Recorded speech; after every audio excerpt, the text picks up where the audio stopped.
ট্রিটি অনুযায়ী ভারতে যদি কোনো আমাদের কনভিক্টেড মানুষ থাকেন, উনি সাবেক প্রধানমন্ত্রী হন আর যাই হন না কেন, ওনার এক্সট্রাডিশন বা প্রত্যার্পণ আমরা চাইতে পারি।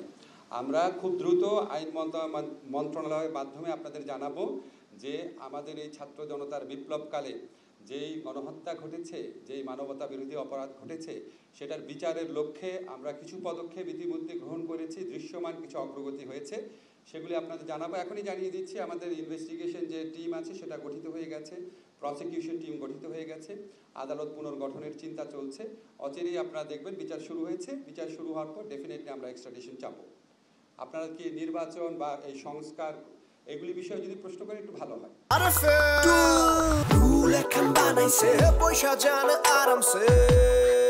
সংবিধান কিভাবে গৃহীত হবে এটা যদি আমি বলে দিই তাহলে তো কনসালটেশনের প্রয়োজন পড়ে না। ইনফ্যাক্ট এই কমিশনটা গঠন করা হয়েছে, তারা সকল সম্ভাবনা পর্যালোচনা করে দেখবে। যেমন আপনি বলেছেন কনস্টিটিউয়েন্ট অ্যাসেম্বলি ইলেকশন হতে পারে, কনস্টিটিউয়েন্ট অ্যাসেম্বলি একটা সংবিধান তৈরি করতে পারে, গ্রহণ করতে পারে, আবার রাজনৈতিক দলগুলোর সমঝোতার ভিত্তিতে কোনো সংবিধান প্রণয়নের কাজ চলতে পারে। কি হবে এই ডিসিশন আমরা নেব না, এই ডিসিশন নেবে বাংলাদেশের জনগণ, এবং জনগণের পক্ষ থেকে কাজ করার জন্য এই কমিশন করা হয়েছে।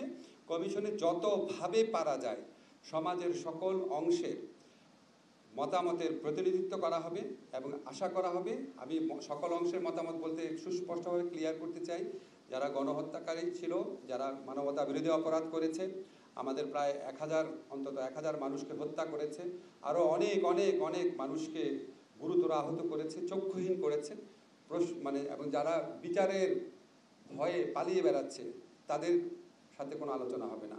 তাদের বাদে সমাজে যত প্রতিনিধিত্বকারী শ্রেণী আছে, রাজনৈতিক দল আছে, তারপর আপনার সামাজিক সংগঠন, পেশাজীবী সংগঠন, ছাত্র সংগঠন, আমাদের এই বিপ্লবী অভ্যুত্থানে যারা ছিলেন, প্রত্যেকটা সেক্টরের সাথে যতভাবে পারা যায় মতামত প্রতিফলিত করা হবে।